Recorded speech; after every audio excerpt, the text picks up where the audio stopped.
Hi all. Core Rules Review number 9. Macross II for RIFTS. The themes here are exploring the world of Macross II through the role-playing tool of RIFTS. Alright, this doesn't really remind me anything. My only real exposure for the first few years of my life were from my siblings referencing the show when they watched it. I'm a late 80s kid. And so, of course, we didn't have DVDs back then or anything. So they would tell me how cool it was, and I didn't understand until years later when we found it on DVD, and now you can find it on YouTube. Um, so my big complaint though is that there are rules and sections where they don't belong, like mega damage in character creation, movement in character creation. You have comatose and death in character creation. Those don't belong there. You're not creating a character so they die. That may happen, but that's not a part of character creation. Okay, so my high praise though is the introduction clearly separates Macross II from Robotech because Robotech is an amalgamation of Macross II and two other anime. And this clarifies that and gives you a little history. Great job on that. This is the first printing. And let's see.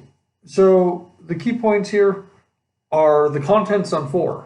So here they actually have contents.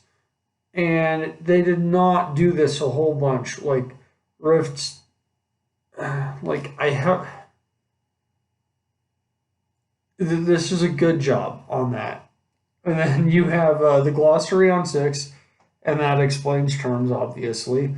Character creation on 6 to 14, but there's a whole bunch of page flipping involved. You have your attribute bonus chart on 7, and that's confusing. Yeah. Where's it?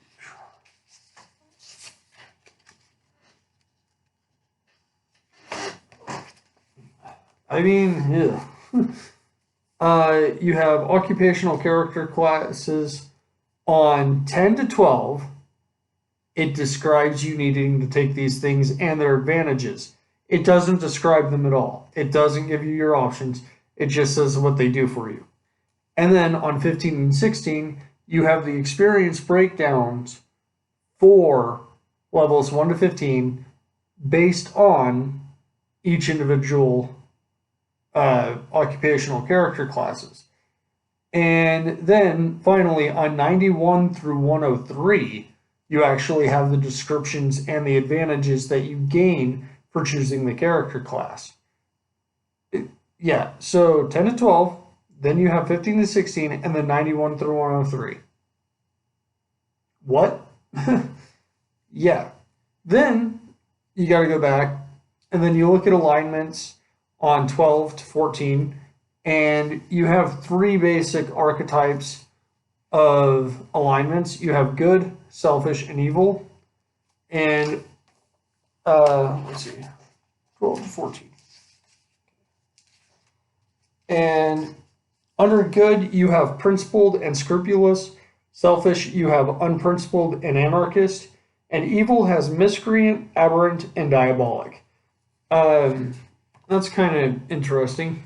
Your experience points are on 14 to 16, and basically that goes over your experience rewards and whatever else, and once again, your occupational character class stuff.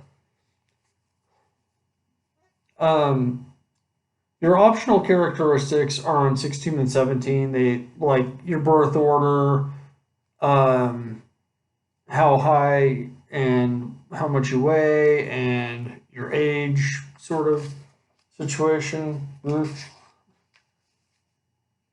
Yeah. So things that don't entirely matter to the base game. Skills 18 to 28. Very, very long-winded version. And then you have combat. 3 different sections, hand-to-hand, like aircraft, and like mecha. And that's 28 to 45. And then you have your mecha on 47 to 68.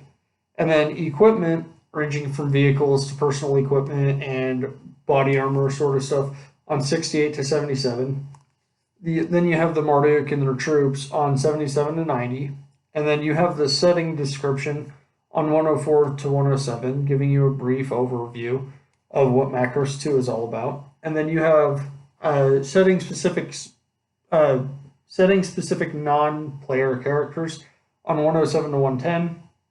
The pros here is that you do have occupational character classes for both the humans and the Marduk. The cons, though, are having like the mega damage class as a step in character creation. That doesn't make sense to me. It just doesn't.